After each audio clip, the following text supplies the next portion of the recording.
সম্মানিত হাজিরানে মজলিস, আমি আপনাদের পায়ে হাত দিয়ে অনুরোধ করে বলছি, আমাদের স্টেজ অনেক দুর্বল।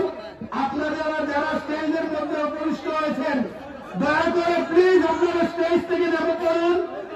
অনেক জায়গা আমাদের প্যান্ডেলের সামনে রয়েছে, আপনারা স্টেজ থেকে নেমে পড়ুন। দয়া করে বলছি, আপনারা স্টেজ থেকে একটু নেমে পড়ুন। আমাদের মেহমান সামনে আমাদেরকে অপমানিত করবেন না। দয়া করে আমরা যারা স্টেজে বিনা কাজে বসে আছি, যাদের কাজ নাই স্টেজে, আমরা স্টেজ থেকে নেমে যাই। আপনারা যদি এভাবে নেমেন, আমরা নামাতে আপনাদেরকে বাধ্য হব। সুতরাং আপনারা স্টেজ থেকে নেমে যান। এবং আমি সমস্ত দর্শক ভাইদেরকে বলছি, উপস্থিত মুসল্লিদেরকে বলছি, আপনারা নিরাপত্তা পালন করুন। আমরা মিডিয়ার ভাইদেরকে বলছি, তারা স্ট্যান্ডটুকু ছোট করেন যে আপনারা এখানে কোনো চিল্লাফাল্লা করবেন না। দয়া করে আপনারা অনুরোধ করে আপনারা আর চিল্লাবেন না। আমি আবার মিডিয়ার ভাইদেরকে বলছি, আপনারা ক্যামেরার স্ট্যান্ড একটু ছোট করে নেন। আমাদের পিছনের ভাইরা দেখতে পাচ্ছেন না, বারবার রিকোয়েস্ট করছেন, আপনারা দয়া করে আরেকটু ছোট করে নেন স্ট্যান্ডটা। মোহতারাম হাজির, এই পর্যায়ে আপনাদের সামনে গুরুত্বপূর্ণ তাফসীরের সুচিন্তিত বক্তব্য পেশ করার জন্য আগামী যুব সংঘের পক্ষ থেকে সবিনয় অনুরোধ করছি। ونؤمن به ونتوكل عليه ونعوذ بالله من شرور أنفسنا ومن سيئات أعمالنا من يهده الله فلا مضل له ومن يضلل فلا هادي له ونشهد أن لا إله إلا الله وحده لا شريك له أما بعد فأعوذ بالله من الشيطان الرجيم بسم الله الرحمن الرحيم يا أيها الذين آمنوا استعينوا بالصبر والصلاة إن الله مع الصابرين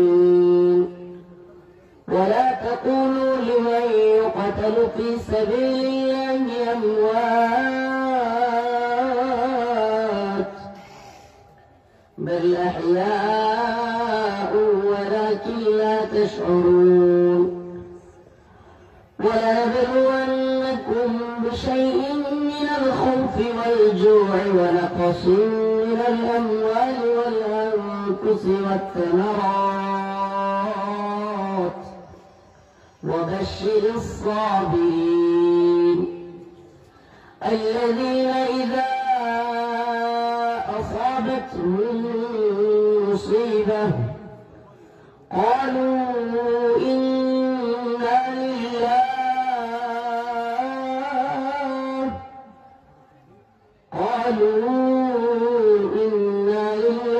وإنا إليه راجعون صدق الله مولانا العظيم وصدق رسوله النبي الكريم ونحن على ذلك من الشاهدين والشاكرين والحمد لله رب العالمين شكرا لك اللهم صل على محمد وعلى آل محمد كما صليت على إبراهيم وعلى آل إبراهيم إنك حميد مجيد اللهم بارك على محمد وعلى آل محمد كما باركت على إبراهيم وعلى آل إبراهيم إنك حميد مجيد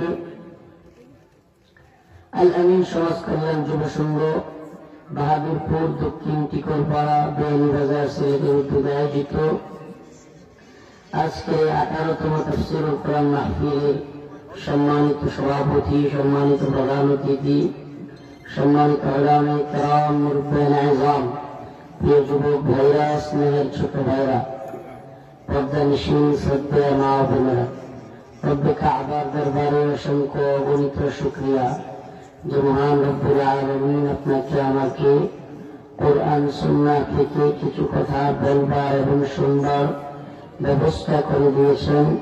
সেজন্য অন্তঃস্থল থেকে কালিমাতুশ শুকর আদায় করে স্বতঃস্ফূর্ত আওয়াজ করে বলি আলহামদুলিল্লাহ। আমি আপনাদের কাছে আজকে আসছি, কি পরিস্থিতির মধ্য দিয়ে আজকে প্রোগ্রামে আসছি একেবারে যদি এটা না বলি তাহলে হয় না। আপনাদের একটু জানা উচিত, আমার আহলিয়া, আমার ছোট্ট সন্তান, আমার আম্মা তিনজন আজকে মেডিকেলে অসুস্থ। আমি ওই অবস্থায় দেখে সকাল 9টায় রওনা দিছি বাড়ি থেকে না খেয়ে। তারপরে ওদেরকে মেডিকেলে দিয়ে বিমানবন্দরে আসতেছি। আপনার 4টায় হলো ফ্লাইট, 4:30 সিলেট থেকে ঢাকা, ঢাকা থেকে সিলেট 4:30 বিমান। আমরা গাজীপুর চৌরাস্তার কাছাকাছি আসার পরে এমন প্রচন্ড জ্যাম, এটা সবাই জানে গাজীপুরের জ্যাম, যারা ওই অঞ্চলে যায়, ঢাকায় যায়, তারা ঘোরা করে প্রাইভেট কার থেকে নাই না মোটরসাইকেলে উঠছি। মোটরসাইকেলের জ্যাম, যেতে পারতেছে না। মোটরসাইকেলের বললাম উল্টা দিকে নিতে, উল্টা দিকে নিচে পুলিশ থামাইছে। পুলিশে বললাম যে প্রোগ্রাম আছে সিলেট, তাড়াতাড়ি ছাড়েন। হুজুর হুজুর বলে ছেড়ে দিল। এরপরে আসলাম বিমানবন্দরে, 4:10 হয়ে গেছে। আসছি, এখন আমরা তো 3জন প্রাইভেট কারে ছিলাম, কিন্তু মোটরসাইকেলে তো একজনের উপরে নেওয়া যায় না। এখন আমি আছি কিন্তু আমার সাথে 2জন নেই। এখন কেমনি কি একা একা এত দূরের সফর, আর নিরাপত্তার বিষয় আছে, অনেক কিছু আছে। একা একা কি করব, ফোন দিচ্ছি, হঠাৎ করে কিছুক্ষণ পরে একজনকে পাইছি বলতে আসছে, কিন্তু বোর্ডিং পাস আধা ঘন্টা আগে বোর্ডিং এর সিস্টেম বিমানবন্দরে, তো সেখানে একটা বিড়ম্বনার মধ্যে পড়ে গেলাম। তো যাই হোক, আল্লাহ রহমত করলে পরবর্তীতে 2জন উঠতে পারছি বিমানে, 2জন। বাকি একজনকে রাইতে আসতে হয়েছে, সে আবার বাড়িতে চলে গেছে। তো এই হালতের মধ্য দিয়ে আসছি, সারাদিন খাওয়া নেই, এর মধ্যে কিন্তু ভাতের সাথে সাক্ষাৎ নেই, দৌড়ের উপরে খান। এর মধ্যে আসরের নামাজ গেছে, আল্লাহ মাফ করুক বলতে হচ্ছে। এইগুলো আমাদের মাহফিলার বক্তাদের অবস্থা। আসরের নামাজ বিমানে, উজু করব, নামাজ পড়ব, এটা সুযোগ হয় নাই। মাগরিব আসর দুইটা একসাথে বসছি, এসা আস্তাগফিরুল্লাহ, এটা অনলাইনে যাইলে অনেকে শুনবে।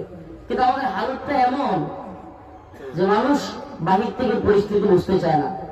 শরীরের অবস্থা এমন খারাপ হয়েছে যে আমি সারাদিন রোজা রাখলে যেমন না, বিকেল বেলায় শরীর প্রচন্ড ভাবে হঠাৎ করে রোজা রাখলে যেমন না, এমন লাগতেছে। খাওয়া নাই, কিছু নাই, ঘুম নাই, এর মধ্যে অসুস্থ বাড়িতে, আমার ছোট বাচ্চাটা অসুস্থ, মাথায় কি জানি হয়েছে, চরম কান্নাকাটি করে, রাত্রে ঘুমাইতে পারে না। তো এখন এই অবস্থায় আপনাদের এখানে আসছি, অল্প খাইছি, খাওয়ার পরে একটু নামাজ পড়বো, রেস্ট নেব। বারবার দরজায় গিয়ে বলতেছে, হুজুর আপনার সময় হয়ে গেছে, হুজুর আপনার সময় হয়ে গেছে। এই তো বাস্তব। আল্লাহ পাক বোঝার তৌফিক দান করো। তো আপনাদের তো বোঝানোর জন্য যে আমরা কতটা চেষ্টা করি, কতটা কষ্ট করি, বা এই লাইনে যারা বক্তা বা পরিচিত যারা, অন্তত এদের যে কি পরিমাণ কষ্ট, খ্যাতির বিড়ম্বনা, এটাকে বলে খ্যাতির বিড়ম্বনা। অনেক আগে মানুষ সুস্থ হয়ে যাচ্ছে প্রোগ্রাম করতে করতে, মানুষের চাহিদা কি করবে, হুজুর একটু আসেন, একটু সময় দেন, এইভাবে করতে করতে করতে করতে এমন একটা টাইট শিডিউল শীতের সিজনে হয় যে বক্তাদের ঘুমের সময়, খাওয়ার সময় থাকে না। তো এই জন্য আমাদের জন্য খাস করে দোয়া করবেন, অন্তত দোয়াটা তো করবেন। আল্লাহ পাক বুঝার তৌফিক দান করে, বলেন আমিন।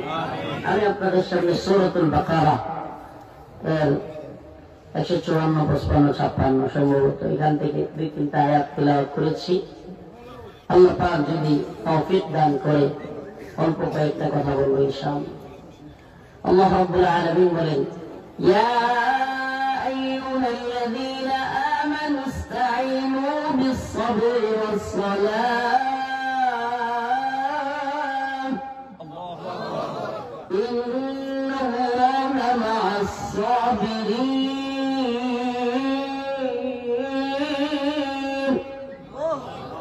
ولا تقولوا لمن يقتل في سبيل الله أموات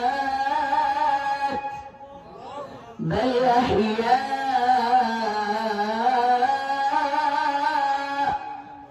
ولكن لا تشعرون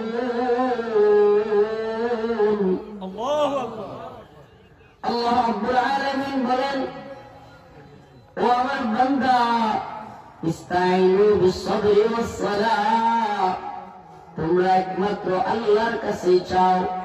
আল্লাহ রাব্বুল আলামিন তার কাছে চাওয়ার তরিকাও বলে দিলেন। আজকে আমি মোটা জায়গায় দুইটা তিনটা বিষয়ের কথা বলবো। নাম্বার 1 নামাজ, 2 সবর, 3 শাহাদাত, শাহাদাতের মর্যাদা, শহীদদের মর্যাদা। এই বিষয়গুলো নিয়ে কথা বলার চেষ্টা করবো ইনশাআল্লাহ। শুরুতেই আমি আপনাদের একটু শহীদের মর্যাদা, যেহেতু ইন্ডিয়ান হিন্দুত্ববাদী সরকার, তারা বলতেছে সিলেট দখল করবে, চট্টগ্রাম দখল করবে, নেত্রকোনার নামও বলে, তাইলে আমাদের শাহাদাতের তামান্নাটা আগে জায়গায় দিতে হবে। উম্মার যুব সমাজের মধ্যে শাহাদাতের তামান্না এটা খুব জরুরি হয়ে পড়ছে।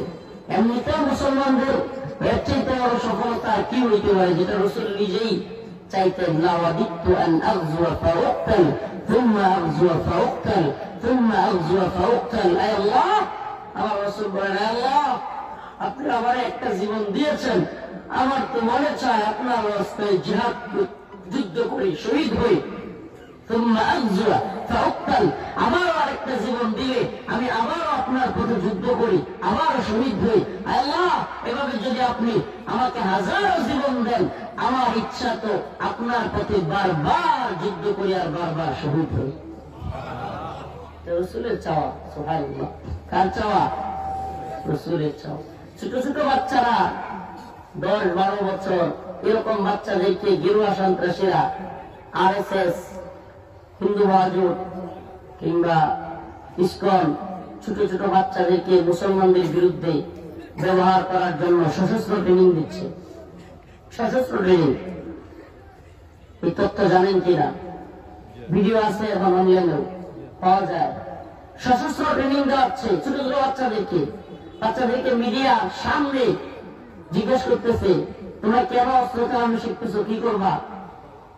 আমরা সন্ত্রাসী মুসলমানদেরকে হত্যা করব। মুসলিম সন্ত্রাসীদেরকে কি করবে? সিলেটে তো ইসকনের ভয়াবহ থাবা, সিলেটের বিভিন্ন অঞ্চলে ইসকনের প্রভাব অনেক বেশি ছিল। আলহামদুলিল্লাহ, যেদিন আমার ভাই সাইফুল ইসলাম আলী চট্টগ্রামে শহীদ হইল, সেদিনই ফেসবুকে আমি একটা লেখা দিয়েছিলাম, পোস্ট, যে আল্লাহ পাক এই সাইফুল ইসলাম আলী ভাইয়ের শাহাদাত, এই শাহাদাত দিতে যাবে না। আল্লাহ পাক এই শাহাদাতের মাধ্যমে বাংলাদেশের মুসলিম উম্মার মধ্যে একটা জাগরণ তৈরি করবে। আলহামদুলিল্লাহ, সেটা হয়েছে। আলহামদুলিল্লাহ। আমি তো বলি যে আল্লাহ রাসূল সাল্লাল্লাহু আলাইহি ওয়াসাল্লামের হাদিস, ইসরাতান মিন উম্মতি আহযাহুম আল্লাহু মিনান নার, ইসরাবাতুন তাগজুল হিন্দা ওয়া ইসরাবাতু মা ঈসা ইবনে মারইয়াম। আমার রাসূল বলেন যে আমার উম্মতের দুইটা দলকে আল্লাহ পাক জাহান্নামের আগুন থেকে মুক্তিপ্রাপ্ত বলে ঘোষণা করেছেন। দুইটা দলকে, কয়টা? জাহান্নামের আগুন থেকে। এর একটা হলো ইসরাবাতুন তাগজুল হিন্দা, যারা হিন্দুস্তানের যুদ্ধে শরীক হবে। সুবহানাল্লাহ। হিন্দুস্তানের যুদ্ধ কি?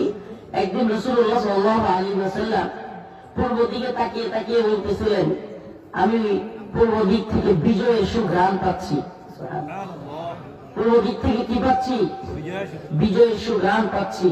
সাহাবায়ে কেরাম বললেন, ইয়া রাসূলুল্লাহ, কিসের বিজয়, কিসের সুঘ্রাণ? আল্লাহ রাসূল বললেন, আমার উম্মতের একটা দল গাজওয়াতুল হিন্দে শরীক হবে। হিন্দুস্তান, আজকে বর্তমান হিন্দুস্তান, বাংলাদেশ, পাকিস্তান, ভারত, এই অঞ্চল পুরোটা মিলিয়ে একসময় নাম কি ছিল? হিন্দুস্তান। সেই হিন্দুস্তান বিজয় করবে মুসলমানরা। রাসূল সাল্লাল্লাহু আলাইহি ওয়াসাল্লাম বললেন, আমি সুঘ্রাণ পাচ্ছি। সুবহানাল্লাহ, সুঘ্রাণ পাচ্ছি আমি। হযরত আবু হুরায়রা বললেন, ইয়া রাসূলুল্লাহ, ওই যুদ্ধে আমরা যদি জীবিত থাকি আমরা কি শরীক হব না? অবশ্যই শরীক হব, আমাদের জান মাল সবকিছু দিয়ে শরীক হব। রাসূলুল্লাহ সাল্লাল্লাহু আলাইহি ওয়াসাল্লাম বললেন, ওই যুদ্ধে যারা শরীক হবে তারা 50 জনের আমল তাদের একজনের আমল নামায় দেওয়া হবে। সুবহানাল্লাহ। হযরত আবু হুরায়রা জিজ্ঞেস করলেন, সাহাবায়ে কেরাম জিজ্ঞেস করলেন, ইয়া রাসূলুল্লাহ, তাদের মধ্যে থেকে 50 জন? আল্লাহ রাসূল বললেন, না, বরং তোমাদের মধ্যে থেকে 50 জনের মর্যাদা এই গাজওয়াতুল হিন্দের মুজাহিদদেরকে আল্লাহ পাক দেবে। সুবহানাল্লাহ। তাদের আমল নামা এত ভারী হবে। হাদিসের মধ্যে আসছে, বাদাল ইসলাম গরিবান ওয়া সায়াউদু কামা বাদা ফাতুবা লিল গুরাবা। মুসলমান ইমানদার, কি ওয়াজ, কোন নসিহতটা সবচেয়ে বেশি উপযোগী, এটা নির্ধারণে আমাদের অনেকের কষ্ট হয়। এটা বক্তাদের কথা বলতেছি না, শ্রোতাদের মধ্যে কোন ওয়াজটা, কোন আলোচনাটা অধিক উপযোগী। প্রিয় মুসলিম উম্মাহ, প্রিয় সিলেটের মুসলমান, আমি তো বলি যে বর্তমান সময়ে সবচাইতে জরুরি হলো উম্মাহকে ইলায়ে কালিমাতুল্লাহ, বর্তমানে না, এটাই আল্লাহ পাকের পক্ষ থেকে আমাদের উপর, আল্লাহ পাকের পক্ষ থেকে বিধান এবং আদেশ। ওয়ালা তাকুলু লিমান ইউকতালু ফি সাবিলিল্লাহি আমওয়াত, যে আয়াত কারিমা তিলাওয়াত করেছি, শহীদের মর্যাদা। আল্লাহ পাক তো বলেছেন, হাত্তা লা তাকুনা ফিতনা ওয়া ইয়াকুনা আদ-দীন কুল্লুহু লিল্লাহ ওয়া কাতিলুহুম হাত্তা লা তাকুনা ফিতনা।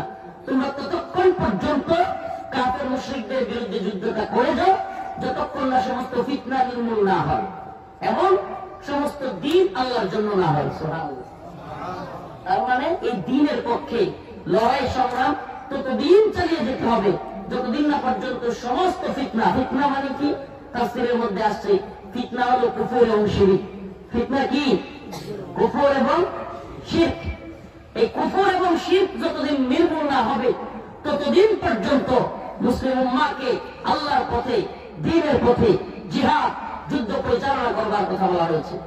প্রিয় মুসলমান ইমানদার, প্রিয় সিলেটের মুসলমান, আল্লাহ পাক বলেছেন, হুয়াল্লাযী আরসালা রাসূলাহু বিল হুদা ওয়া দীনিল হক লিইয়ুযহিরাহু আলাদ দীনি কুল্লিহি ওয়ালাউ কারিহাল মুশরিকুন।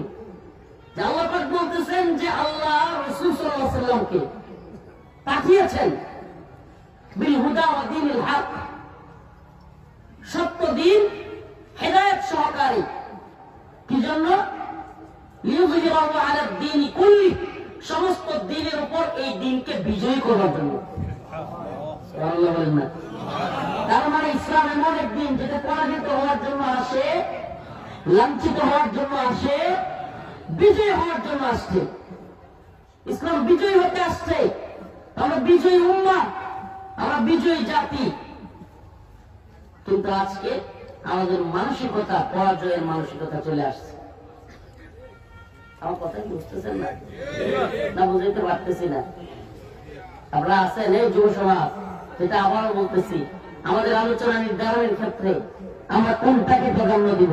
আমি চাইলে এখন শুধু নামাজ ওয়াজ করতে পারি, আমি চাইলে এখন শুধুমাত্র রোজা ওয়াজ করতে পারি, আমি চাইলে এখন শুধু হজ ওয়াজ করে যেতে পারি, আমি চাইলে আরো বিভিন্ন বিষয়ে আলোচনা করে যেতে পারি, সামাজিক বিভিন্ন কারগুজারি শোনাতে পারি, যে কোনো একটা সাইট নিয়ে কথা বলতে পারি। কিন্তু বিশ্বাস করেন, যদি আমূল পরিবর্তন চান, আমূল পরিবর্তন চান, রাস্তায় যানজট লাগছে, সরকারে বকে মানুষ, বকে কি বকে না? রাস্তায় যানজট লাগছে, এত যানজট, রাস্তাঘাট ভালো না, এই না সেই না, বেশ একটা সাইট নিয়ে একজন কথা বলছে। পাসপোর্ট অফিসে গেছে কেউ, পাসপোর্ট অফিসে যায় দেয় ঘুষ, হাইরে টাকা ছাড়া হয় না। ওখানে গিয়ে কতক্ষণ ঘুষের বিরুদ্ধে কতক্ষণ চিল্লাচিল্লি, পার্ট টু পার্ট। যেখানে যে গিয়ে ভুক্তভোগী, আমরা সেই জায়গায় সেভাবে কথা বলার চেষ্টা করি। গ্রামের মহাজন যায় 10,000 টাকা চাইছে, যে আমার মারে নিয়ে অসুস্থ বিপদে বসছি, 20,000 টাকা দাও বা 30,000 টাকা দাও। কয় আমার কাছে টাকা নাই। বলে সুদে দাও, টাকা 30,000 না 60,000 দিব। এমন যে ভুক্তভোগী হয়েছে, 60,000 টাকা আনার পরে কয়েক মাস যাওয়ার পরেই এটা আরো বেড়ে গেছে, তখন তার গায়ে জল লাগছে। সুদখোর, সুদখোর, ঘুষখোর, পাসপোর্ট অফিসে গিয়া ঘুষখোর। এটা হলো এক একটা পার্ট নিয়ে কথা বলা, এক একটা সাইট নিয়ে কথা বলা। বরং আমি তো মনে করি দায়ীদের, আল্লাহ মাফ করুক, দায়ীদের এখন সবচাইতে জরুরি যেটা ওলামায়ে হাক্কানি অবশ্য কথা বলতেছেন, কিন্তু সম্মিলিত ভাবে আমাদের প্রত্যেকটা দায়ী, প্রত্যেকটা যুবকের দিন বুঝে, এমন প্রত্যেকটা যুব সন্তানের, এমন প্রত্যেকটা আলেমের, প্রত্যেকটা দায়ী কোন পর্যন্ত ওলামায়ে কেরামের প্রত্যেকের এই কনসেপ্ট, প্রত্যেক ইমামের, প্রত্যেক খতিবের, প্রত্যেকের এই কনসেপ্ট জাতির সামনে ক্লিয়ার করে দেওয়া যে এক একটা সাইটে কথা বললে চলবে না। প্রত্যেকটা সাইট নিয়ে কথা না বলে, আলাদা আলাদা করে কথা না বলে, বরং ইলাহি কালিমাতুল্লাহর কথা, ইসলাম শরিয়ার কথা, আল্লাহর দ্বীন প্রতিষ্ঠিত করবার কথা বলা, এবং প্রত্যেককে এটা বুঝানো যে ওই যে তুমি যানজটের শিকার হয়েছ, রাস্তাঘাট কেন খারাপ, রাস্তাঘাট এজন্য খারাপ যে চুরবাট পাররা, সিমেন্ট, রড এগুলো খাওয়া ফেলছে টাকা পয়সা। এমনকি মাদ্রাসা, মসজিদ, স্কুল এগুলোর ল্যাট্রিনের, বাথরুমের, টয়লেটের যে এই পাইপ আছে, টয়লেটের যে কি বলে যেটাতে টয়লেট করে, ওগুলো সহ খায় ফেলছে এরা। এটা বুঝানো, এটা থেকে বুঝানো যে এই বদমাস নেতারা যদি না থাকতো, রাস্তাঘাটের এই দুরবস্থা থাকতো না, এত যানজট হইতো না। এরা টাকা পয়সা খায়া রাস্তাঘাট কোটি টাকা বাজেট 20 লাখ টাকা দিয়ে করে এই অবস্থাটা করছে। গেল এই অবস্থা, ওই বদমাস নেতারা কেন মনটা করতে পারছে? ইলাহি কালিমাতুল্লাহ নাই, ইসলামী শরিয়া নেই, কোরআন সুন্নাহ অনুযায়ী রাষ্ট্র ব্যবস্থা নেই, ব্যাস এটা ঢুকানো। সুদখোর কেন সুদ নিতে পারতেছে? আহাল্লাল্লাহুল বায়' ওয়া হারামার রিবা, আল্লাহ পাক হারাম করেছেন সুদকে। আল্লাহ বলেছেন আহাল্লাল্লাহুল বায়', আমি সুদকে, ক্রয় বিক্রয়কে হালাল করেছি, ওয়া হারামার রিবা, আর সুদকে হারাম করেছি। এখন কি হলো? সুদ অবাধে চলছে। আপনি এক একটা সাইট নিয়ে কথা বলবেন, কেন সুদ করবে আজমরা এখন টিকে আছে? শরিয়া নেই, কথা কি হবে? কথা কি হবে? রাস্তায় যানজট, মানুষের মাথায় কি আসবে? শরিয়া নেই। শরিয়া থাকলে চুর বাট পাড়া চুরি করতে পারতো না, রাস্তাঘাটে ইট, সিমেন্ট, রড এগুলো খাইতে পারতো না। কত থাকতো হওয়াই দেওয়া হলো না, তার বিচার করা হতো। কি বিচার? এই চোর বাট পাড়া প্রধানমন্ত্রী হলেও তার হাত কেটে দেওয়া হতো, এটা বিচার। তাইলে তার মানে এই দুরবস্থা, রাস্তাঘাটের দুরবস্থা, যানজটের দুরবস্থার পিছনে দায়ী ইসলাম শরিয়া নাই। এই কনসেপ্ট প্রত্যেকের মাথায় ঢুকানো, এটা আমাদের জন্য জরুরি। ولو أن أهل القرى آمنوا واتقوا لفتحنا عليهم بركات من السماء والأرض। আল্লাহ পাক বলেন, যদি আসমান এবং জমিনের বাসিন্দারা তাকওয়া অবলম্বন করত এবং এই জমিনের মধ্যে যদি কোরআনী শাসন ব্যবস্থা চালু থাকতো, আলাইহিম বারাকাতিন মিনাস সামাই ওয়াল আরদ, আল্লাহ বলেন আমি আসমান এবং জমিনের সমস্ত বারাকা একসাথে ভরে দিতাম, একসাথে ভরে দিতাম। এক ডালিম 5 জনে খাওয়া লাগতো, 5 জনে খাওয়া যেত না। সুবহানাল্লাহ, এত বারাকা আসতো। এক বইকে পেট ভরে দিত, সুবহানাল্লাহ, এত বারাকা আসতো কোরআন সুন্নাহ অনুযায়ী। বলুন হুজুর কোন কি হুজুর, এত মজা ইসলাম শরিয়াতে? হ্যাঁ, কোরআন সুন্নাহ অনুযায়ী রাষ্ট্র ব্যবস্থা। আফগানের দিকে তাকিয়ে দেখেন, বয়স মাত্র 3 বছর, স্বাধীনতা কয় বছর? 3 বছর, তাদের উন্নতি। হায় সুবহানাল্লাহ, এটা আমাদের কথা নয়। ওয়ার্ল্ড ব্যাংক, IMF, সমস্ত বিশ্বের নামি দামি অর্থনৈতিক সিস্টেম এ কথা বলতে বাধ্য হয়েছে। শয়তানের দল কি জীবনে মুসলমানদের ভালো দিকটা কয়? বলতে বাধ্য হয়েছে যে পুরো পৃথিবীতে বর্তমান সবচাইতে পাওয়ারফুল মুদ্রার নাম হল আফগানি মুদ্রা। কয় বছর? আর আমার সোনার বাংলা চেতনার ব্যবসায়ীরা, মুক্তিযুদ্ধের চেতনা, বঙ্গবন্ধুর চেতনা, এরপরে আরো কি চেতনা, এই যে বাঙালি চেতনা, চেতনার ট্যাবলেট বিক্রি করছে। 50 বছর, 52 বছরে এই চেতনার ট্যাবলেট বিক্রি করে দেশটারে করছে কি? ফুকলা, অর্থনীতি ফুকলা, ব্যাংক ফুকলা, টাকা নেই, রাস্তাঘাটের অবস্থা দুরবস্থা, টাকা পয়সার অবস্থা দুরবস্থা। সিলেট আইতে গেলে এখন রাস্তায় হাই মাশাআল্লাহ, এর চাইতে বড় শাস্তি আর দুনিয়াতে নাই মনে হয়। রাস্তা দিয়ে সিলেট আসা এখন, আজকে এক বক্তা দেখলাম পোস্ট করছে 5 ঘন্টা যাবত এক জায়গায় বসে আছে। সিলেটের এই হইল অবস্থা। এই অবস্থার পিছনে দায়ী কি? ইসলামী শরিয়া নাই। এই কনসেপ্টটা ঢুকান না আপনারা। ওয়েস্ট ওয়েস্ট, পশ্চিম পশ্চিম, উন্নত বিশ্ব, এই কালচার সিলেটিদের মাথায় ঢুকে গেছে। নাউজুবিল্লাহ, এটাকে সরাইতে হবে। কিসের ওয়েস্ট? যারা হাফ প্যান্ট পরে, যারা আফগান ইরাকে বোমা মারে, মুসলমানদেরকে মারে, এরানি উন্নত বিশ্ব আর এরানি ভালো মানুষ। নাউজুবিল্লাহ, এই বুধ তারা, এই মানসিক কি বলে, এটাকে বলে মেন্টালি দাসত্ব। মানে এটাকে বলে আপনার মেন্টালি দাসত্ব। মানে আমাদেরকে ইংরেজরা ঠিকই ওই 200 বছর শাসন করার পরে স্বাধীনতা পাইছি 47-এ, কিন্তু এই স্বাধীনতা বাস্তবিক করতে দেখা গেছে স্বাধীন, কিন্তু ইংরেজরা এমন কিছু সিস্টেম তৈরি করে গেছে আমাদের উপরে যে আমরা সিস্টেমই স্বাধীন না। কি এখন আমরা মানসিক ভাবে ওয়েস্ট কালচারটাকে উন্নত মনে করি। নাউজুবিল্লাহ, ওয়েস্ট কি করেছে? গোটা পৃথিবীতে যত বেহায়াপনা, অশ্লীলতা ছড়ানোর মেশিন গোটা পৃথিবীতে ওয়েস্ট। নাউজুবিল্লাহ, ফর্ম ইন্ডাস্ট্রি এটাই ওয়েস্ট কালচার থেকে আসছে। যুব সমাজ ধ্বংস হয়ে যাচ্ছে, কাদের থেকে আসবে এগুলো? অবাধে মেয়েদেরকে রাস্তায় নামানো কারা করছে এগুলো? এমন সভ্য। আরে আফগানিস্তানে যে পরিমাণে বোম্বিং করা হয়েছে, ইরাকে এই অসভ্যের দল 4 লক্ষের মতো শিশু বাচ্চা মেরে ফেলছে অবরোধ দিয়া। এরাই সভ্য। এগুলো জানেন না আপনারা ইতিহাস, নাকি আসমান থেকে হঠাৎ করে পড়ছেন? আমি বুঝলাম না, এরা আমার আলোচনা শুনতেছে না, ভালো লাগছে। কি আসছে? আপনারা কি আমার কথা বুঝতেছেন? আপনারা এগুলো জানেন? আফগানিস্তানে কারা হামলা করছে? America, NATO, America, Britain, London, এরাই তো। ইরাকে কারা হামলা করছে? লক্ষ লক্ষ শিশুদেরকে কারা মারছে? এখনো ফিলিস্তিনে মুসলমানদেরকে চলমান ইসরায়েল যে মারতেছে কাদের সহায়তায়? সবাই জানে। তাহলে এই ওয়েস্ট এরা কিসের সভ্য? জানেন না? যারা শিশুদেরকে এভাবে মারে, যারা এইভাবে মানুষদেরকে, মুসলমানদেরকে মারে এবং ইসরায়েলকে যারা সহায়তা করে, এরা সভ্য। এই ওয়েস্ট নিয়ে উন্নত বিশ্ব। হ্যাঁ, উন্নত বিশ্ব যদি আমরা শর্ট প্যান্ট পরা আর এসে গিয়া বিকিনি পরা দেখতে মনে চায়, তাহলে তো এদের কিন্তু ভালো লাগবে। এটা তো যদি আপনাদের রুচিতে ভালো লাগে, তা আপনার রুচিতে তো এর চাইতে ওয়েস্টের চাইতে ভালো, ওয়েস্টে যাওয়ার চাইতে, এই লন্ডন আমেরিকায় যাওয়ার চাইতে মজা কি থাকবে? কারণ আপনি চোখের জিরা করতে ভালোবাসেন।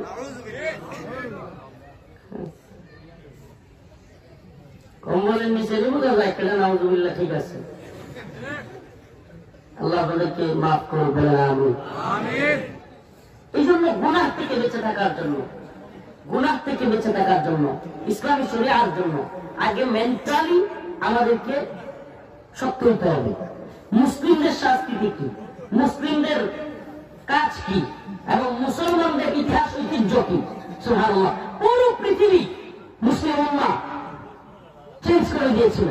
পুরো পৃথিবীর সভ্যতা তাকিয়েছিল মুসলমানদের দিকে। হায় হায়, মুসলমানদের সভ্যতা।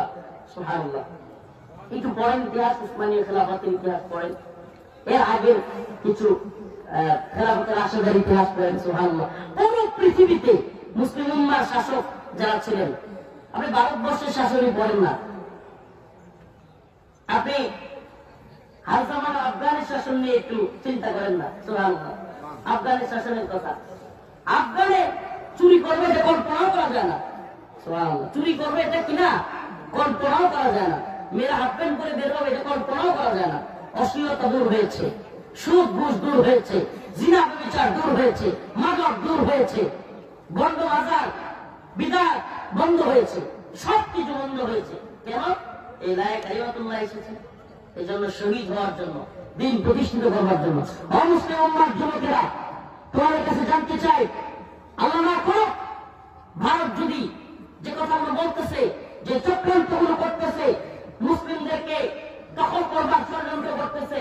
এই বাংলাদেশকে খুব নরেন্দ্র মোদী, ভারতের প্রধানমন্ত্রী, সে তার অ্যাকাউন্টে আইডিতে দাবি করেছে ৭১ বাংলাদেশকে তারা বিজয় করেছে, পাকিস্তানকে তারা হারিয়েছে, বাংলাদেশের বিজয়কে তারা প্রত্যাখ্যান করেছে।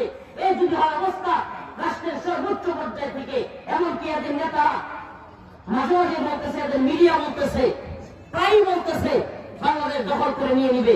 প্রিয় উম্মাহ, প্রিয় জাতি, তোমাদেরকে বলি, উজ্জীবিত হও ঈমানের জজবায়, আল্লাহ এবং তার রাসূলের জন্য, দ্বীনের জন্য, এলাহ কালিমাতুল্লাহর জন্য, ইসলামী শরিয়ার জন্য, শাহাদাতের জন্য।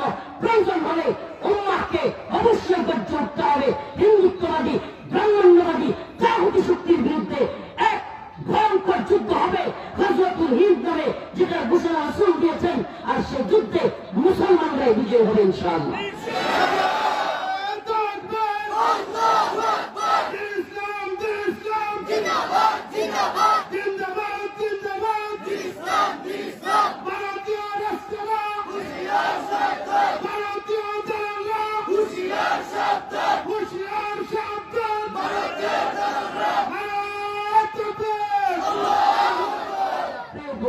একটা কথা খুব ভালোভাবে বুঝবার চেষ্টা করেন, খুব ভালোভাবে একটা কথা বোঝার চেষ্টা করেন। ইসলামী শরিয়াতে ওলামায়ে কেরাম এখানে আছেন, লা ইলাহা ইল্লাল্লাহ কালিমা পড়ার পরে সবচাইতে বড় যেটা, সবচাইতে বড় ফরজ যেটা উম্মত মুসলিমার উপর, তাদের ভূখণ্ড রক্ষা করা। বলেন না কি? ঈমান আনার পরে সবচেয়ে জরুরি কি? সবচেয়ে জরুরি কি? বলেন হুজুর, নামাজ, রোজা, অবশ্যই অনেকগুলো আছে জরুরি, কিন্তু সবচেয়ে জরুরি রাসূলুল্লাহ সাল্লাল্লাহু আলাইহি ওয়াসাল্লাম দেখাই দিয়েছেন ভূখণ্ড রক্ষা করা। খন্দকের যুদ্ধ, মদিনা যখন আক্রমণের শিকার হয়েছে, রাসূলুল্লাহ সাল্লাল্লাহু আলাইহি ওয়াসাল্লাম আক্রমণ প্রতিহত করবার জন্য সালমান ফারসি রাদিয়াল্লাহু আনহুর পরামর্শে খন্দক খনন করলেন। 4 ওয়াক্ত নামাজ তিনি কাজা করেছেন। আল্লাহ রাসূল আকায়ে নামদার তাজদার মদিনা সরদারে আলম মুহাম্মদ সাল্লাল্লাহু আলাইহি ওয়াসাল্লাম, যার উপরে নামাজ এসেছে, যার উপরে কোরআন এসেছে, যার সাথে আল্লাহর এত সম্পর্ক, তিনি 4 ওয়াক্ত নামাজ কাজা করে ফেললেন খন্দক তৈরি করার জন্য। তার মানে কি বোঝা গেল? তার মানে কি বোঝা গেল? ইসলামের ভূখণ্ড রক্ষা।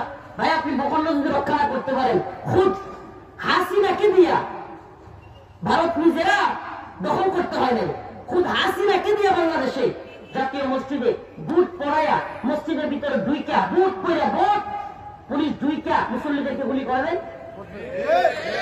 গুলি করে নাই। আমাকে বলেন তাহলে কি চান? আপনার মসজিদে যদি না থাকে, ভারতে বাবরি মসজিদ ভাইঙ্গা ঘোরা যায় নাই, রাম মন্দির বানায় নাই, তো আপনার মসজিদে যদি না থাকে, মাদ্রাসায় যদি না থাকে, আপনি নামাজটা কোথায় পাবেন? এটা আগে বুঝতে হবে। আপনার বাড়িতে আগুন লাগছে, আপনি কি মসজিদে গিয়ে দোয়া করতে যাবেন? পাগলে তো যাবে না। বাড়িতে আগুন লাগছে, ভারত তো আমাদের দেশে আগুন লাগিয়ে দিতে যাচ্ছে, একটার পর একটা ষড়যন্ত্র, একটার পর একটা ষড়যন্ত্র। কিন্তু মুসলিম উম্মাহ ঘুমিয়ে আছে। আমাদের সমাজে দেখলে, আমাদের বিভিন্ন এলাকায় গেলে মনে হয় এরা যেন কিছুই বুঝতেছে না। এই ভয়ঙ্কর ষড়যন্ত্র এই দেশকে নিয়ে হচ্ছে। মনে করতেছে হাসিনা গেছে, মনে হয় যে দেশ খুব ভালো একটা অবস্থানে আছে। গভীর ষড়যন্ত্র চলতেছে। এই জাতিকে, এই উম্মাহকে বলি, এই জন্য প্রিয় যুবক ভাইরা, যেহেতু আমাদের কথা শুনবার জন্য যুবকরাই বেশি আসে, প্রিয় যুব সমাজ, তোমাদেরকে বলি প্রিয় ভাইরা, টিকটক, লাইকি, ফেসবুক, ইউটিউব, গাঁজা, মদ, ইয়াবা, পেন্সিলি, এই নেশা, বেহায়াপনা, অশ্লীলতা, পর্নোগ্রাফি, কোন নারীর পিছনে ছুটা, এগুলো বন্ধ করো প্রিয় যুবক ভাই। এগুলো তোমার কাজ নয়। শাহাদাতের তামান্না নিয়ে প্রস্তুত হও। ওয়ালা তাকুলু লিমান ইউকতালু ফি সাবিলিল্লাহি আমওয়াত বাল আহইয়া ওয়ালাকিন লা তাশউরুন। আল্লাহ পাক নিজে বলতেছেন, যারা আল্লাহর রাস্তায় জীবন দেয় তাদেরকে তোমরা মৃত বলিও না। সুবহানাল্লাহ। মৃত বলাও নিষেধ। তাইলে এরা কি? আল্লাহ নিজে বলতেছে বাল আহইয়া, তারা তো জীবিত। যারা আল্লাহর পথে জীবন দেয় তাদেরকে মৃত বলিও না, বরং তারা জীবিত। কেমন জীবিত? আল্লাহ রাব্বুল আলামিন জীবিত এটা কিভাবে? রাসূলুল্লাহ সাল্লাল্লাহু আলাইহি ওয়াসাল্লাম হাদিসের মধ্যে বলেন, যারা দ্বীনের প্রতি জীবন দিয়েছে, এই দুনিয়াবাসী তাদের চর্মচক্ষু দিয়ে দেখে লোকটা মারা গেছে, কিন্তু আল্লাহ রাব্বুল আলামিন এই শহীদ বান্দা আত্মাটাকে এই দুনিয়ার এখান থেকে নেওয়ার সাথে সাথেই জান্নাতের একটা সবুজ পাখির মধ্যে ঢোকায় দেন। সবুজ পাখির মধ্যে ঢোকায় দেওয়ার পর ওই পাখিটা জান্নাতের মধ্যে গিয়ে উঠতে থাকে, ঘুরতে থাকে, যা মন চায় যেখানে মন চায় যেতে থাকে, যা মন চায় খেতে থাকে। আওয়াজ করতেছে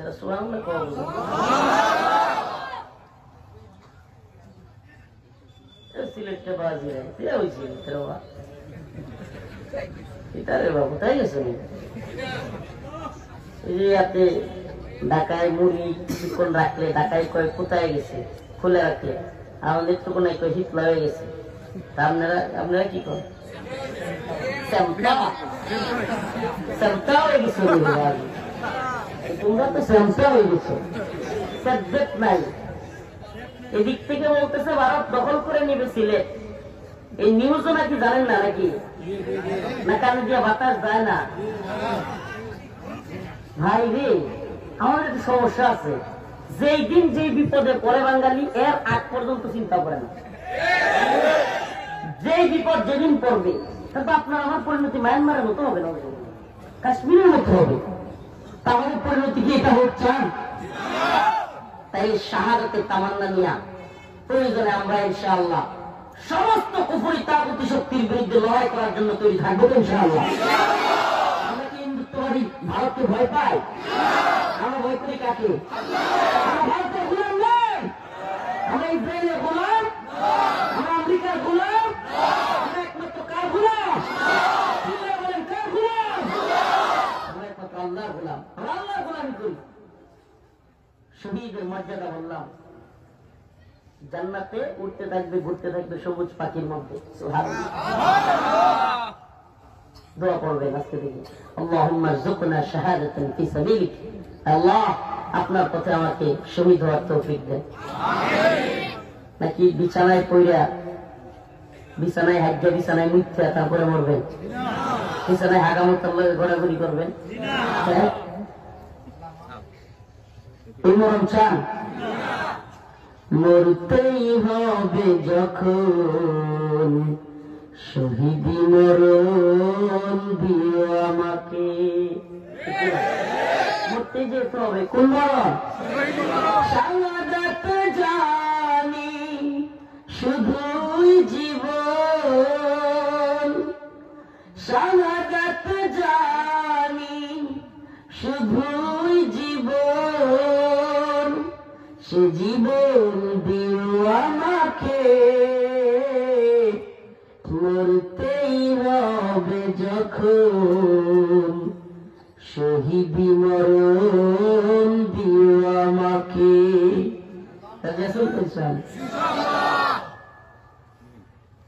শাহাদাতের তামান্না, সুবহানাল্লাহ। এটা যে কি একটা জাতি শাহাদাতের তামান্না রাখে। সে ব্যক্তি যুদ্ধে গেছেই শহীদ হইতে, আরেকটা দল গেছে টাকার জন্য, সেনাবাহিনীতে চাকরি করে, টাকা পাইবো, বউ নিয়ে ঘুরবো, খাইবো, ব্যাংক ব্যালেন্স করবো, এই চিন্তা করে। আচ্ছা, কোন এই দুই দলে যুদ্ধ লাগছে। একদল টাকার জন্য চাকরি করতে আইছে, আরেক দল শহীদ হওয়ার জন্য ময়দানে গেছে। কারা জিতবো? জবাই বলে গেছে। অথচ যেই দল চাকরি করে এই দলের কিন্তু কামান বেশি, এই দলের ড্রোন বেশি, যুদ্ধ বিমান বেশি, অস্ত্র বেশি, সেনাবাহিনী বেশি, সব বেশি। তবুও কি প্রমাণিত হয়েছে আফগানিস্তানে, সিরিয়ায় কি প্রমাণিত হয়েছে? সুবহানাল্লাহ। মুজাহিদরা বিজয়ী। মুজাহিদরা কি? আমরা বিজয়ী, আমরা বিজয়ী জাতি, আমরা বিজয়ী জাতি। এই জন্য বলি যে মধ্যে মুজাহিদরা যদি তৈরি হয়, রাসূলুল্লাহ সাল্লাল্লাহু আলাইহি ওয়াসাল্লাম হাদিসের মধ্যে বলেছেন, আমার উম্মতের মুজাহিদের সংখ্যা যদি 12,000 হয়, সুবহানাল্লাহ, কত? 12,000 হয়, তবুও যদি আল্লাহর উপর ভরসা রেখে এই 12,000 বাহিনী নেয় না যায়, পৃথিবীর কোন সুপার পাওয়ার নাই এই 12,000 বাহিনীকে হারায় দেয়। সুবহানাল্লাহ। আল্লাহ পাক নিজে বলেছেন কাম মিন ফিয়াতিন কালিলা গালাবাত ফিয়াতান কাসীরাতান বিইذنিল্লাহ। আল্লাহর উপর আস্থা এবং বিশ্বাস রেখে ছোট্ট ছোট্ট দল আল্লাহ পাক বড় বড় দলের বিরুদ্ধে বিজয়ী করে। আল্লাহ পাক আমাদেরকে বিজয়ী হিসেবে কবুল করুন। আমিন। 2 নম্বরে যে বিষয়টা বলছিলাম নামাজ। আল্লাহ পাক যে আয়াতে কারিমা প্রথমেই পড়েছি আমি, ইয়া আইয়ুহাল্লাযীনা আমানু ইসতাঈনু বিস-সাবরি ওয়াস-সালাহ ইন্নাল্লাহা মা'আস-সাবিরিন। আল্লাহ রাব্বুল আলামিন বলেন, বান্দা আমার কাছে যদি চাও, আমার কাছে চাওয়ার তরিকা হলো দুটা, একটা হলো নামাজ আর একটা হলো সবর। হাদিসের মধ্যে আসছে রাসূলুল্লাহ সাল্লাল্লাহু আলাইহি ওয়াসাল্লাম যখনই পেরেশান হইতেন, কোন বিপদে পড়তেন, ঝামেলায় পড়তেন, সাথে সাথে 2 রাকাত নামাজ পড়তেন। আল্লাহর কাছে 2 রাকাত নামাজ পড়ে চাইতেন, আল্লাহ পাক তার সমস্ত বিপদ দূর করে দিতেন। তাহলে আমরা আল্লাহর কাছে কিভাবে চাইবো? সবর এবং নামাজের মাধ্যমে। সবর 3 প্রকার, সবর আনিত তাআ, সবর আনিল মুসিবা, সবর আনিল মাসিয়া। গুনাহের ক্ষেত্রে সবর, অনুসরণের ক্ষেত্রে সবর, বিপদের ক্ষেত্রে সবর। বিপদ আসছে, সবর করতে হবে। আব্দুল্লাহ ইবনে আব্বাস রাদিয়াল্লাহু আনহু বলেন, যে ব্যক্তি ইচ্ছায় অনিচ্ছায়, বিপদে মুসিবতে, ইতাআতের ক্ষেত্রে, সর্বক্ষেত্রে ইচ্ছায় অনিচ্ছায় আল্লাহ পাকের কাছে প্রতিদানের আশায় ধৈর্য ধারণ করলো, এটাই হলো সবচেয়ে উত্তম সবর। উত্তম সবর কোনটা? বিপদ আসছে, শীতের দিন ওযু করতে কষ্ট লাগে, তবুও সবর করা। একটা মেয়েকে দেখছেন, নাউজুবিল্লাহ ভালো লাগছে, খায় সব পূরণ করার ইচ্ছা হয়েছে, চোখ ফিরায় নেয়া। এই প্রত্যেকটা ক্ষেত্রে ইচ্ছায় অনিচ্ছায় সবর করা, এবং কিসের আশায়? যে আল্লাহ প্রতিদান দিবে। আল্লাহ পাক সেই ব্যক্তিদের ব্যাপারে বলেন, ইন্নামা ইউওয়াফাস সাবিরুন আজরাহুম বিগাইরি হিসাব। আমি আমার সেই সমস্ত বান্দাদেরকে বিগাইরি হিসাব, হিসাব ছাড়া দান করব। সুবহানাল্লাহ। হিসাব ছাড়া, কি ছাড়া? জান্নাতের মধ্যে একজন লোক, তখনও হিসাব হয় নাই, কে জান্নাতে যাবে কে জাহান্নামে। তো একজন লোক জান্নাতের দিকে যাওয়া শুরু করছে, তখন ফেরেশতা থামাইছে, কোথায় যাও তোমরা? ওই লোকেরা আয়াতে কারিমা তিলাওয়াত করা শুরু করছে, ইন্নামা ইউওয়াফাস সাবিরুনা আজরাহুম বিগাইরি হিসাব। তুমি কি শুনো না? আল্লাহ পাক বলছে, যারা দুনিয়াতে সবর করত, কষ্ট করত, কিন্তু আল্লাহর কাছে প্রতিদানের আশা করত, তাদেরকে আল্লাহ পাক বিনা হিসাবে দিবে। সব তুমি আমরা সবরকারীদের অন্তর্ভুক্ত হব তো ইনশাআল্লাহ? হব তো ইনশাআল্লাহ? নামাজীদের অন্তর্ভুক্ত হব তো আমরা? রাসূল সাল্লাল্লাহু আলাইহি ওয়াসাল্লাম বলেছেন, যে ব্যক্তি ইচ্ছাকৃত এক ওয়াক্ত নামাজ, মান তারাকা সালাতান ওয়াহিদান মুতাআম্মিদান ফাকাদ কাফারা, এক ওয়াক্ত নামাজ ইচ্ছাকৃত পরিত্যাগ করলো, সে কুফরি করলো। নাউজুবিল্লাহ। আমরা আর নামাজ ছাড়বো? আজকে থেকে ফজরের নামাজ পড়বো তো? ঈশা নামাজ, সালাতুল ঈশা পড়ছেন? হাত তুলেন না সবাই। আহা, এই হাত তুলেন না। ওরা যারা তুলবে না, এদের অবস্থা কি হবে?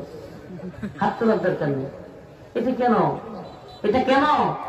কারণ আপনার ওই বক্তা যে ভাইরাল, তারা দেখাটা নামাজের চাইতে বেশি গুরুত্বপূর্ণ মনে হয়েছে। নাউজুবিল্লাহ।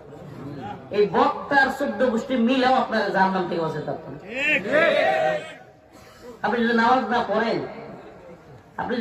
না পড়েন, এই শুনেন, সারা বাংলাদেশে 68,000 বা 64,000 গ্রাম বাংলা, কত? প্রতি এলাকায় 2টা করেও যদি মাহফিল হয় লাখের উপরে, 1,28,000, 2টা করে। কোন গ্রামে 4-5টা হয়। আচ্ছা, মনে করেন 1 লাখ মাহফিল হয়, পুরো 1 লাখ মাহফিল আর বাংলাদেশের সব বক্তাদের ওয়াজ এক পাল্লায়, আর ফরজ নামাজের একটা সিজদা এক পাল্লায়, কোনটার ওজন ভারী হবে? সুবহানাল্লাহ। সুবহানাল্লাহ। আমাদেরকে নামাজি বানায়। আল্লাহ পাক আমাদেরকে সবরকারীদের অন্তর্ভুক্ত করুক। আল্লাহ পাক আমাদেরকে শহীদদের অন্তর্ভুক্ত করুক। আমার জন্য খাস করে দোয়া করবেন। আমি যে আজকে কথা বলতে পারবো, বিশ্বাস করেন, আমি বুঝতে পারলাম, মাথা ঘুরে পড়ে যাচ্ছিলাম, তবুও কিছু কথা বললাম। মনে হয় এটাতে আগেও আসছিলাম এই প্রোগ্রামে। তাই আমার জন্য খাস করে দোয়া করবেন, আল্লাহ পাক যেন আমাদেরকে সুস্থ রাখে, এবং সবাই এই দোয়াটা করবেন আমাদের জন্য। আপনাদের দোয়া, কারাগারে ছিলাম সময় অনেক করছেন, এটা আমি জানি। সিলেটের মানুষ অনেক দোয়া করেছেন, সব জায়গার মানুষই আলহামদুলিল্লাহ দোয়া করেছেন। এই দোয়াটা বন্ধ করে দিয়েন না। উম্মতে মুসলিমার বর্তমান আলেম সমাজ, এখন যদি আপনি মনে করেন হযরত আবু বকর খুঁজবেন, হযরত ওমরের মতো লোক খুঁজবেন, পাবেন না। আমাদের মধ্যে ভুল ত্রুটি থাকবে। এই জামানায় আবু বকরের জন্য খুঁজলে পাওয়া যাবে, হযরত ওমর পাওয়া যাবে। তাহলে তাদের কাজগুলো যারা করবে তাদের ভুল ত্রুটি থাকতে পারে, কিন্তু এলায় কালিমাতুল্লাহর কাজ, দ্বীনের কাজ যারা করবে তাদের উপর মুসিবত আসলে, ঝামেলা আসলে তাদের পাশে থাকবেন তো ইনশাআল্লাহ? থাকবেন তো ইনশাআল্লাহ? যদি এভাবে থাকেন, হিন্দুত্ববাদী ভারতকে, এই যুব সমাজকে নিয়ে চ্যালেঞ্জ জানাতে আমাদের কোনো দ্বিধা থাকবে না।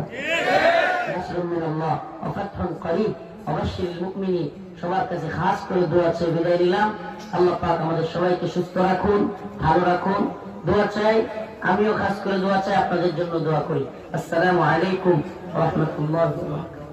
আলহামদুলিল্লাহি রাব্বিল আলামিন আর রহমানির রহিম মালিক ইয়াউমিদ্দিন ইয়্যাকা না'বুদু ওয়া ইয়্যাকা নাস্তাঈন اللهم ارزقنا شهادة في سبيلك اللهم ارزقنا شهادة في سبيلك اللهم انصر الإسلام والمسلمين اللهم انصر الإسلام والمسلمين আল্লাহ পাক পরওয়ারদিগার আলম আমাদের জীবনের জিন্দেগির সমস্ত গুনাহ খাতা মাফ করিয়ে দাও।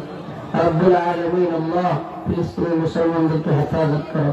মালি, Somalia, Yemen, Afghan, Uighur, Kashmir, Arakan সমস্ত ভূখণ্ডের মুসলমানদেরকে হেফাজত করো। আর রব্বুল আলামিন আল্লাহ এই ভূখণ্ডকে হিন্দুত্ববাদীদের ষড়যন্ত্র থেকে হেফাজত করো। রব্বুল আলামিন আমাদের যারা অসুস্থ তাদেরকে সুস্থতা দান করো। আল্লাহ ঋণগ্রস্তদের ঋণ পরিশোধ করার তৌফিক দাও। আল্লাহ যারা কবরে চলে গেছে তাদের কবরকে জান্নাতের বাগান বানায় দাও। আয় আল্লাহ, আয় আলামিন যুব সমাজ, আল্লাহ এই যুব সংঘকে আল্লাহ কবুল করো। আল্লাহ এই যুবকদেরকে দ্বীনের জন্য, দ্বীনের কাজ করার জন্য কবুল করো। আল্লাহ এলাকায় যারা কবরবাসী তাদের কবরকে জান্নাতের বাগান বানায় দাও। যারা প্রবাসে আছে সহি সালামতে রাখিও আল্লাহ। আল্লাহ যারা দান সাদাকা করে তাদের দান সাদাকাকে কবুল করি। সুবহান রাব্বিল ইজ্জাতি আম্মা ইয়াসিফুন ওয়া সালামুন আলাল মুরসালিন আলহামদুলিল্লাহ।